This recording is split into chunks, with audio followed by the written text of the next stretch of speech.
Olá, pessoal, sejam muito bem-vindos ao podcast Pod Money. Esse podcast vai te descomplicar o mercado financeiro e trazer informações de te ajudar para você trabalhar o seu dinheiro ao seu favor. Nesse episódio, nós vamos falar com dois convidados incríveis que vão falar sobre conexões e o futuro do mercado financeiro.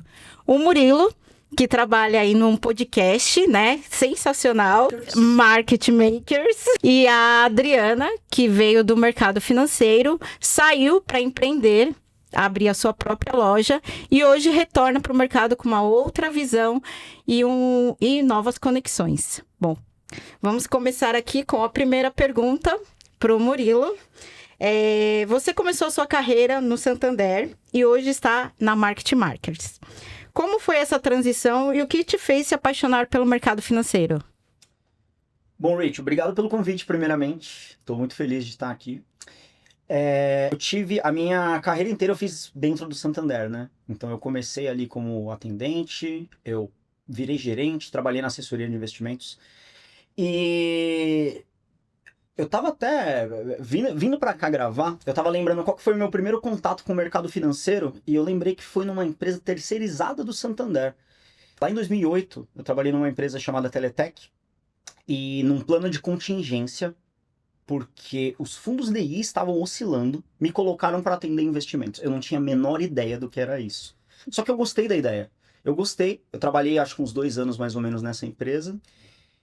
Eu não tinha nem faculdade, só que eu tirei a CPA 10 na época, né? E a CPA 10 naquela época era um grande diferencial. Eu entendo que isso fez com que eu conseguisse entrar diretamente no banco e a partir dali eu comecei a ter um contato mais amplo com o mercado financeiro, né? E hoje trabalhar no Market Makers para mim é um sonho, porque hoje eu lido 100% com investimentos. No banco você acaba lidando ali com outros tipos de produtos também. Mas eu percebo que essa paixão ela já vem de muito tempo e eu acho que ao longo dos anos eu fui consumindo muito podcast, livros, fui cada vez mais me apaixonando por esse tema. Legal. Agora, para dar uma diversificada, vamos falar aqui com a Adriana, né? Você saiu de um grande banco, empreendeu no ramo de alimento e depois voltou ao mercado financeiro. O que te motivou a dar esse passo tão diferente dentro da sua carreira? Então, eu precisava, né, eu tenho de mercado financeiro aí no total, acho que 25 anos já de mercado financeiro. Iniciei lá e quando acho que vocês ainda, Murilo principalmente, ainda estava engatinhando em 2000 na Credicar, né? E depois de mais de 20 anos de mercado financeiro, eu me vi num momento da minha carreira que eu estava bem assim, eu precisava dar um tempo mesmo do mercado, porque eu tinha passado por todo o período de pandemia também, né? Eu trabalhei, o último banco que eu tinha trabalhado era o Banco Safra, que é um banco, né, onde a gente conhece, que sabe que os investimentos lá são mais agressivos, então a gente tinha ali clientes de um potencial muito alto, né, e vinha bem machucado do período da pandemia. E esse período, ele foi muito desafiador, foram 3 anos, né, de 2020 a 2023, com muitos desafios, para quem é do mercado financeiro sabe como funciona. A gente teve, né, aquela queda brusca da Bolsa em março de 2020, que foi, me lembro até hoje, no dia 18 de março de 2020, a Bolsa fechou, teve 5 circuit break no dia, né, foi um negócio surreal, e aquilo ali foi, para os clientes, acho que foi muito difícil. E aí, no decorrer desses 3 anos, né, foi assim, bem desafiador para mim, justamente por isso, porque os clientes não recuperavam. Então, eu me vi num momento, assim, em 2023, de muito cansaço, né? Você começa a ver a vida de outra forma, você começa a ver que o dinheiro não é tudo na vida, e que a paz também, né? Às vezes a gente paga pela paz.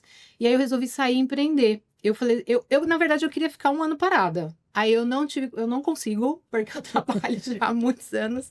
Aí eu falei assim, não, eu vou fazer alguma coisa, vou empreender. E fui, né? Tenho 2 primos que estavam na época com uma lavanderia e com uma loja de açaí também, aqui na região de Higienópolis.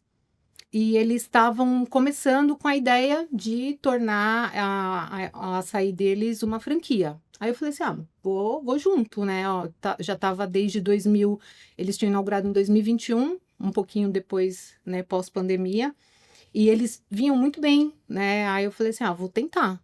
Aí resolvi, falei, eu vou empreender, vou abrir essa loja de açaí. Era um negócio que estava bombando na época. E fui com a cara e a coragem. Só que o empreender, ele traz muitos desafios, né? Porque você vai ter um monte de conta, né? Que você vai ter que arcar de impostos, funcionário, aí ó, você deixa de ser o CLT e passa a ser o CNPJ, o né? CNPJ, dono do negócio. O dono. E aí você tem um funcionário que você tem que pagar e tem vários outros custos, aluguel, né? Pagar fornecedor, tudo. Então aí não deu, não que não deu certo, né? Mulher também empreendendo, eu percebi que é muito mais difícil. A gente precisa ter ali alguém junto com você para ser o teu apoio, não financeiro, não falo de apoio financeiro, mas um apoio moral, psicológico mesmo, para estar ali junto com você e tratar sobre outras questões também, né? Sim.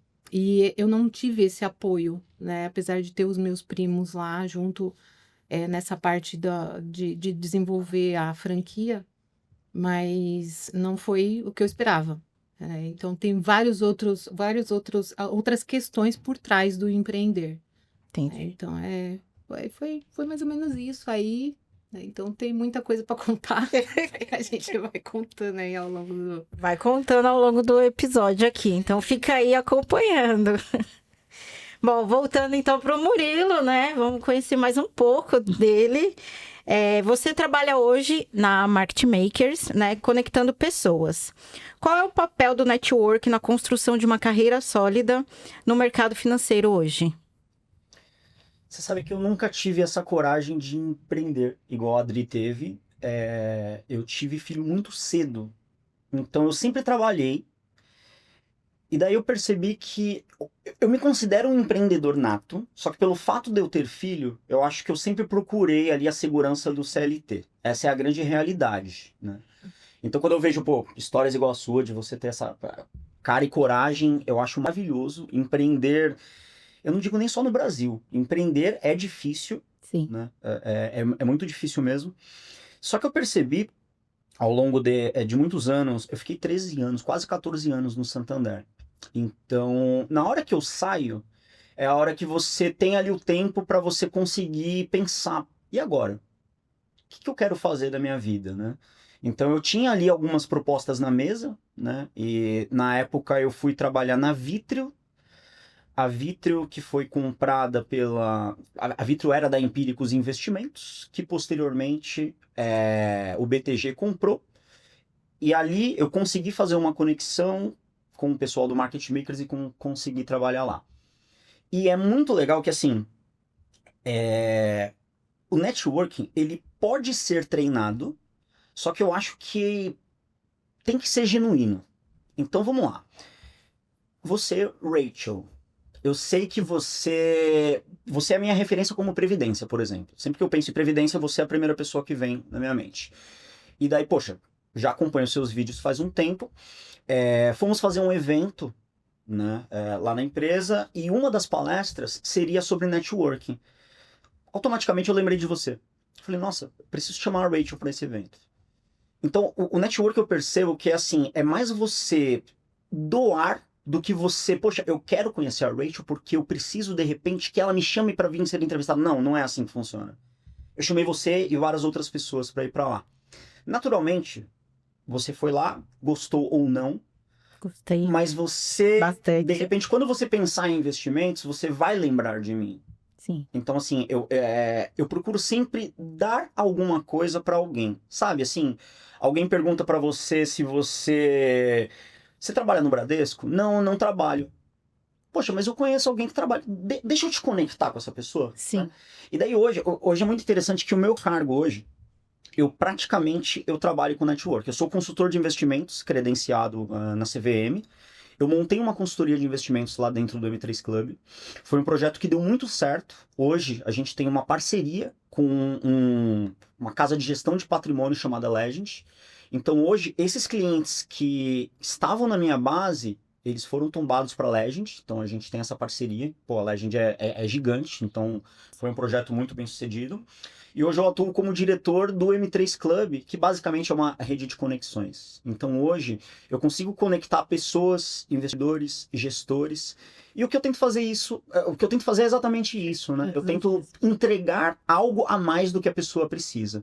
E eu diria para você que tem sido muito bom, porque eu percebo que assim, tudo que eu faço algum dia volta. Eu acredito naquela ideia da gentileza gera gentileza, Sim, sabe? faça o bem que o bem retorna para você. Exatamente. Hoje eu percebo que naturalmente as coisas têm voltado de alguma forma positiva para mim, sabe? E poxa, tô tentando levar isso o mais longe possível.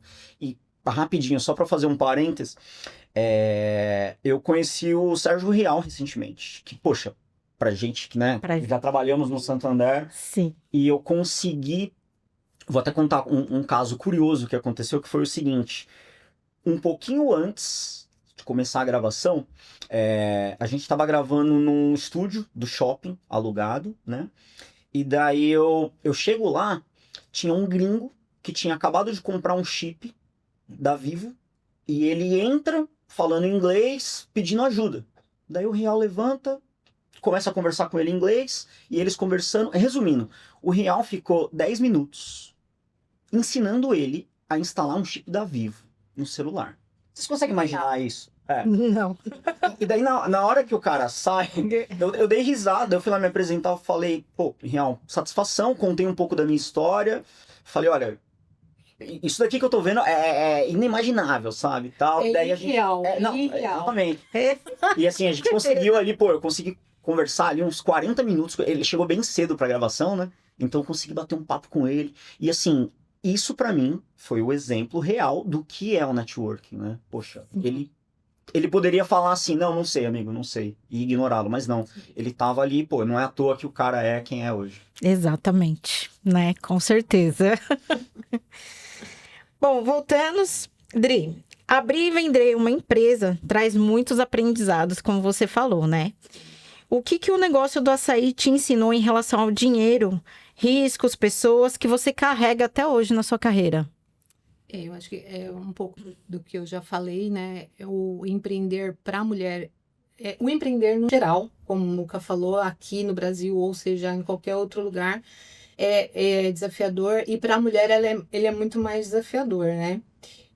Com relação ao dinheiro, para você entrar num negócio, você tem que ter um capital muito maior do que aquilo que você está aportando ali de início, tá? Esse é o principal. O dinheiro é o que gira o teu negócio. E ali você precisa ter pelo menos uns 3 anos de maturação daquele negócio para que as coisas comecem a acontecer. Para ter o retorno. Para ter o retorno.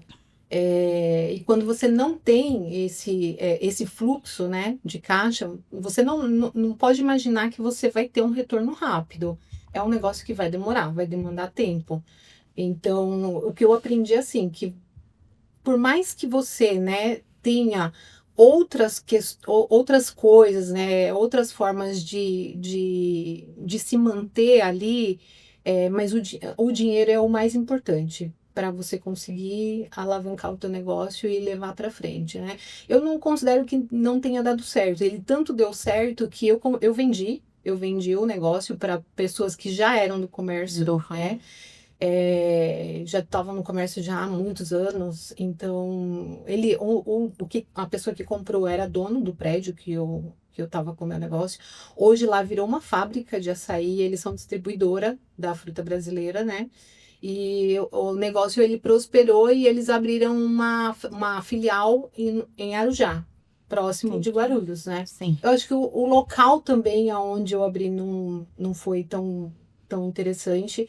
Guarulhos, mesmo ele sendo um lugar, uma cidade grande, né, que a gente sabe, conhece por ser a maior cidade de São Paulo. Maior, né, do estado de São Paulo.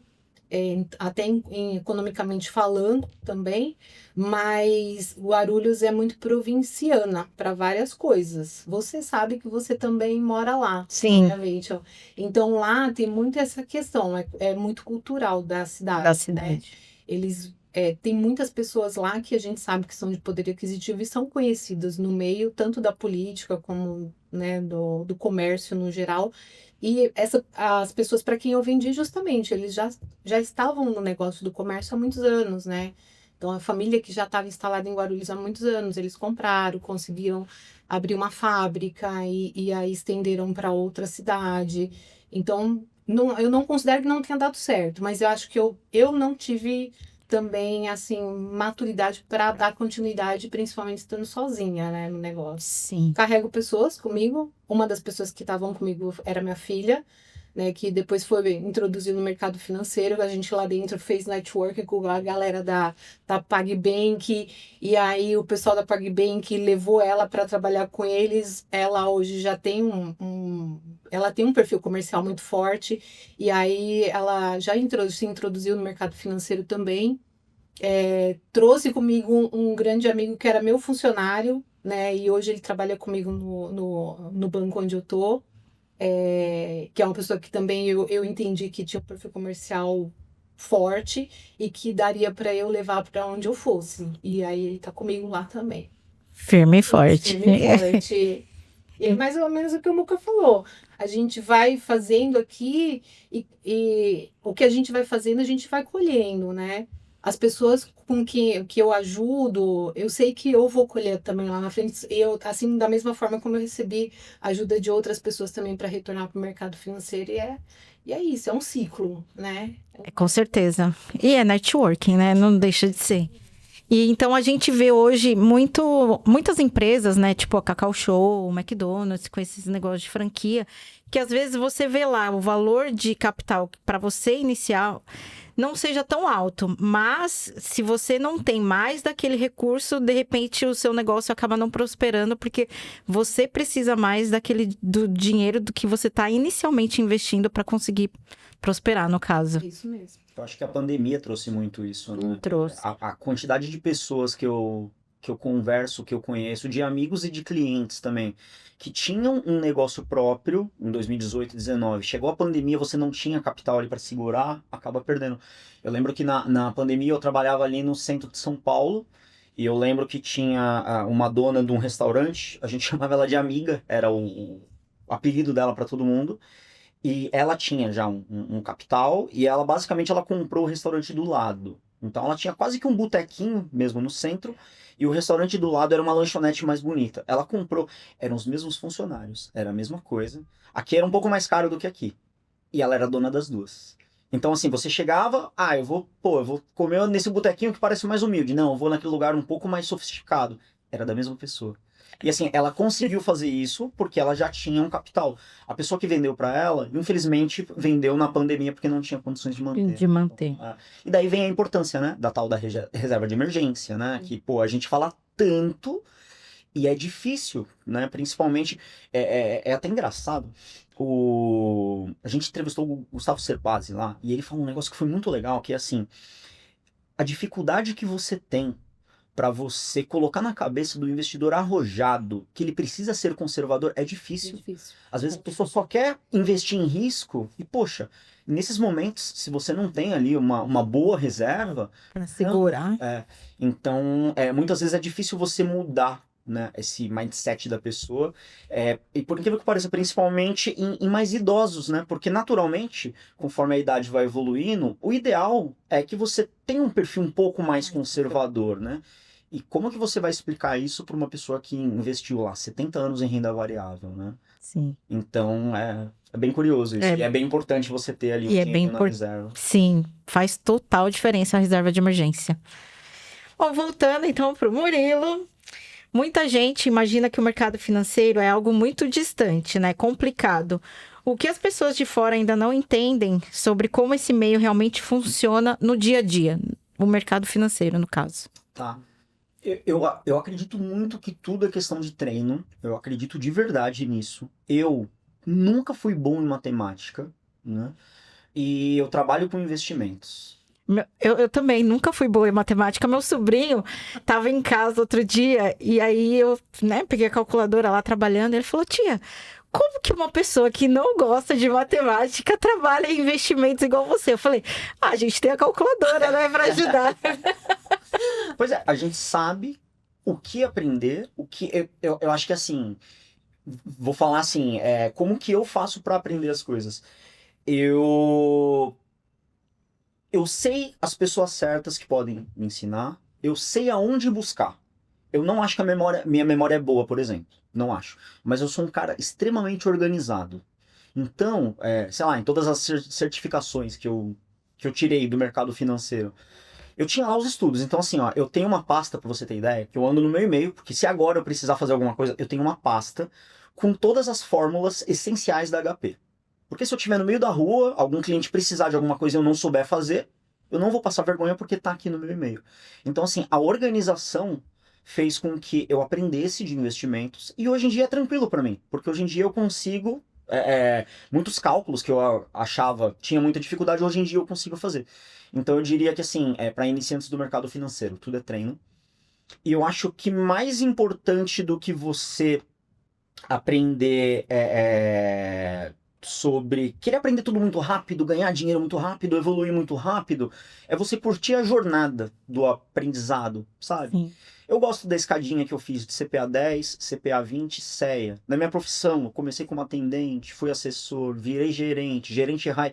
Eu gosto disso porque eu acho que eu consegui aproveitar cada etapa, né? Então tem muitas coisas que eu sei hoje, tem muitas coisas...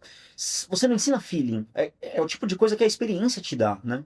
Então eu acho que o fato de você aproveitar cada momento, eu acho que é interessante. Então, poxa, para quem quer começar a entender de investimentos, pega um canal mais básico.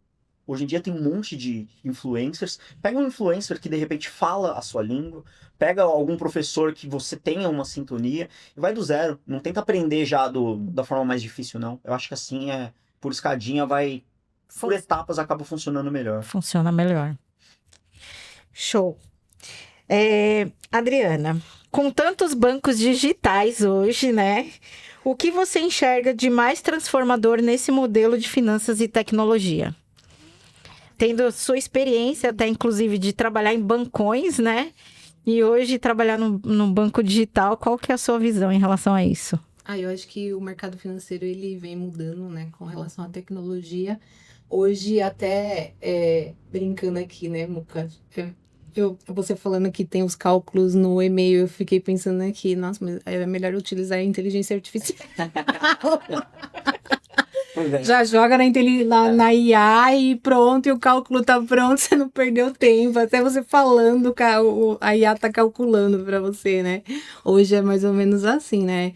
E eu acho que a nossa geração foi a geração que passou por todas as transformações tecnológicas. É a única e a última, né? Porque a gente veio ali eu sou do finalzinho da década de 70, aí veio a década de 80, né? Onde a gente a gente passou pela era militar, tudo, né? A gente ainda era bem subdesenvolvido, tecnologicamente falando. Aí depois a década de 90 veio e as coisas foi acontecendo, a globalização, aí de repente o computador, aquele celular tijolão, aí a tecnologia só, né, foi evoluindo. E a questão dos bancos é isso, é o futuro, né? Eu acho que vai continuar cada vez mais através da tecnologia dos bancos, né? Chegou em locais onde antigamente não se chegava. Hoje, num celular, você pega ali, baixa um aplicativo de um banco, abre uma conta em questão de minutos, né? E coisa que antigamente não era. Até hoje, eu acredito que tenha cidades do interior aí, de interiores que não tem nem banco físico, e o cara hoje tem um celular, né? O banco tá aqui, tá na mão dele. Na mão dele. E eu acho que isso aí não vai mudar. É só mais tecnologia para frente que vem aí. E lógico, tem as questões que a gente sabe que tem os prós e os contras, né? Acho que a parte de cibersegurança vai ter que ser muito bem, né, colocado dentro dessas instituições para evitar cada vez mais fraudes, porque a gente sabe que eu brinco que o fraudador, a gente tem uma tecnologia para evitar a fraude, o fraudador ele já está anos-luz à frente da gente, né?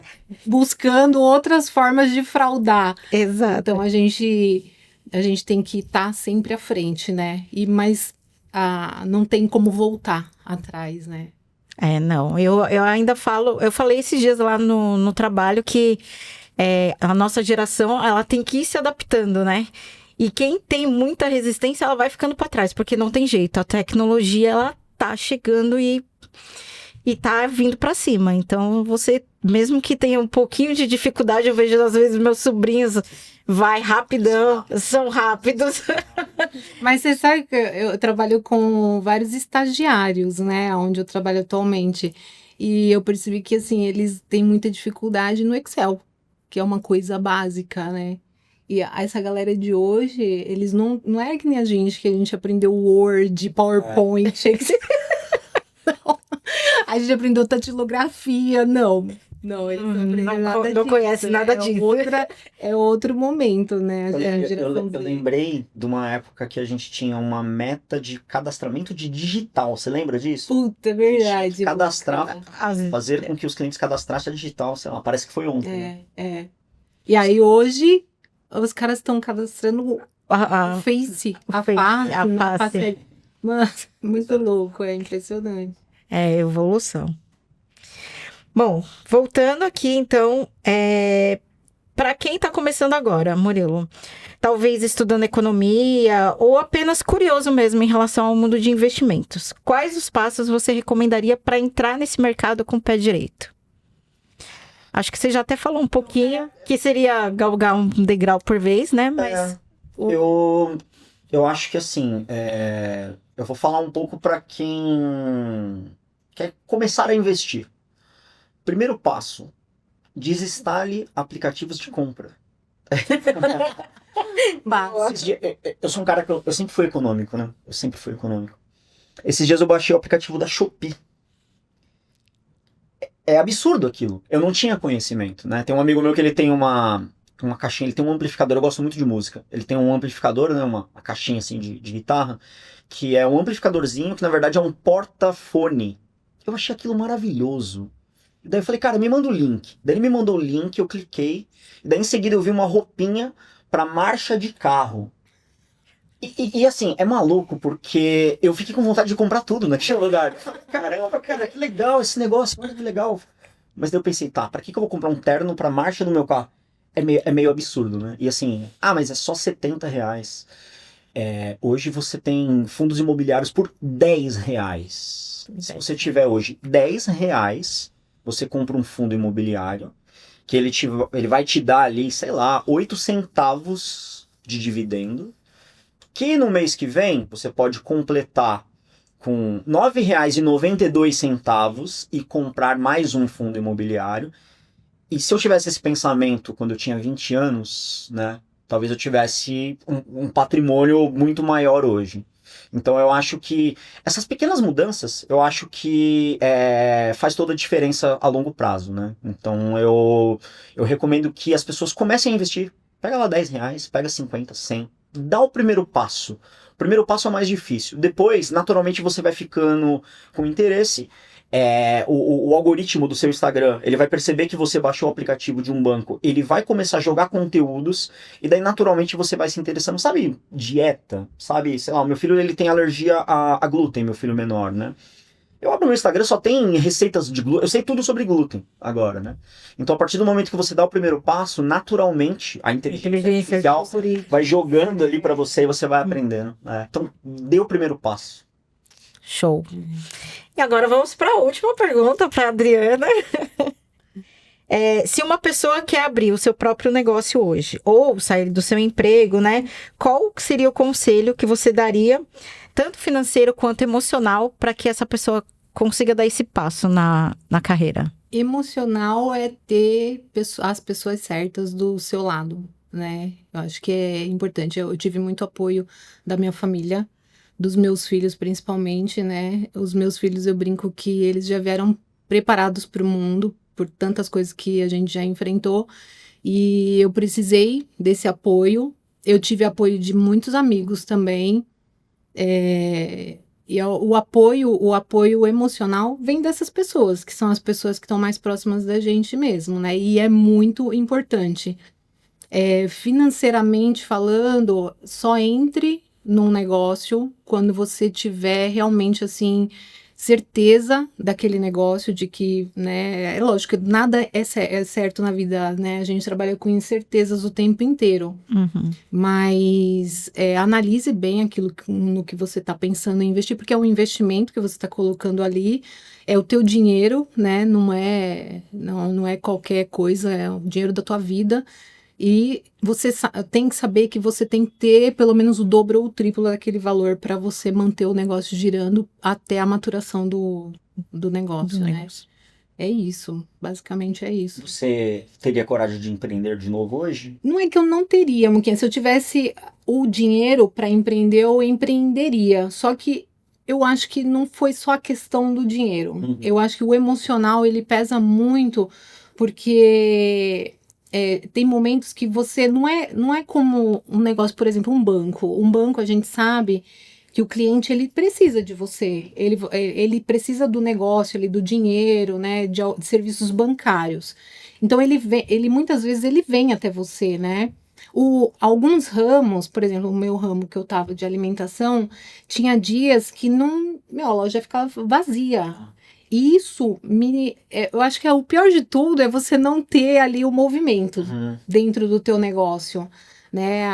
A ociosidade, não ter o que fazer. Tanto que durante esse período, o que eu fiz? Eu fui fazer cursos, aí eu fiz marketing digital, Google ADS, aí fui aprender um monte de coisa, fui aprender sobre tráfego pago.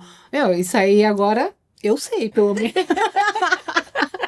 Isso aí pra mim serviu muito, entendeu? E assim, eu acho que nunca parar de estudar. O maior investimento da vida da gente é o estudo, né? Eu, diferentemente do Muca, eu não tenho a CEA, não tenho a certificação da CEA. Desde a época do Santander, eu sempre fui muito resistente a tirar o CEA, né? Mas porque não é por nada, é porque a gente passa o dia inteiro no banco. E quando você sai do banco, você não quer mais ouvir falar do banco. Você quer ver outras coisas, você quer estudar sobre outras coisas. Eu, pelo menos, eu sou assim. Eu tava pensando em estudar sobre antropologia, teologia, sabe? Eu quero estudar outras coisas, neurociência. Eu não quero ficar vendo coisa de banco.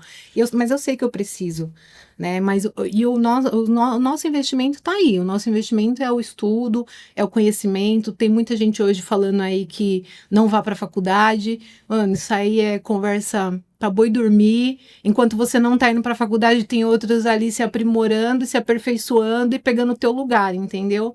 É mais ou menos isso.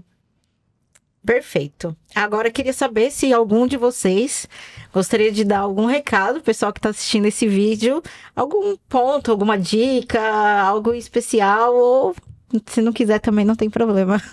Não entre no TikTok Shopping. É pior do que o Shopee. Existe isso? Tem. Entra lá. É pior do que a Shopee, é verdade. É viciante, porque tem propaganda o dia inteiro e coisas assim que você olha e fala, caraca, tem isso poderia me ajudar, isso talvez. E ele te cria talvez uma necessidade que você não tem. Eu acho que eu tô indo um pouco pro lado ao contrário. Você sabe que ultimamente eu tenho... trabalhar com público de alta renda, você trabalha com muitos idosos que geralmente já construíram patrimônio, né? Então, hoje em dia, cada dia que passa eu gosto mais de conversar, assim, sabe? Conversar e tal. Então, acho que a dica, assim, o recado que eu daria é aproveite os momentos com seus familiares para você conversar mais, aprender mais. Eu tenho aprendido muito. Eu sou um pouco diferente, Dri, porque eu sou meio nerd, assim, de mercado. Eu leio, eu imprimo carta de gestor, olha que velho. Eu fazia muito isso. Eu imprimo e fico lendo carta de gestor até no final de semana, às vezes. Mas é porque é um assunto que realmente eu gosto, né? Eu consumo muito investimentos em música. E as conversas mais aprofundadas, eu tenho aprendido muito sobre a vida como um todo, sabe? Então eu tenho gostado disso. Eu acho que no mundo ansioso que a gente tem hoje, esse excesso de informação. Você às vezes parar para assistir um Reels inteiro, eu acho que é importante, sabe? Pare um pouquinho, acalme, se sente, respira e haja naturalmente, sabe? Bom, então esse foi o nosso papo de hoje aqui nesse podcast. Então vocês conseguiram ter uma noção de que o mercado financeiro ele é muito além do que números. Ele fala sobre histórias, conexões, experiências, né? O Murilo trouxe aqui um pouco da experiência dele fazendo network lá na Market Makers. A Adri, em relação à força e resiliência dela em sair do mercado, empreender e voltar hoje no mercado financeiro do mundo digital, cheia de conhecimentos de tecnologia. E no próximo episódio do nosso podcast, a gente vai ter muita boa conversa aqui. Então, se vocês conhecem alguém que queira, né, saber um pouco mais sobre esse assunto, já compartilha. Se você gostou, já curte, já começa a seguir o nosso canal. E o essencial para vocês é adquirir conhecimento. Então, se você quiser adquirir aqui no nosso podcast, a gente também está desenvolvendo aqui a cartilha, que fala sobre o quebra-cabeça financeiro, que desvenda tudo sobre esse mercado, vai te trazer um passo a passo para você começar os seus investimentos. Bom, é isso, eu vou ficando por aqui. Até o próximo episódio, pessoal!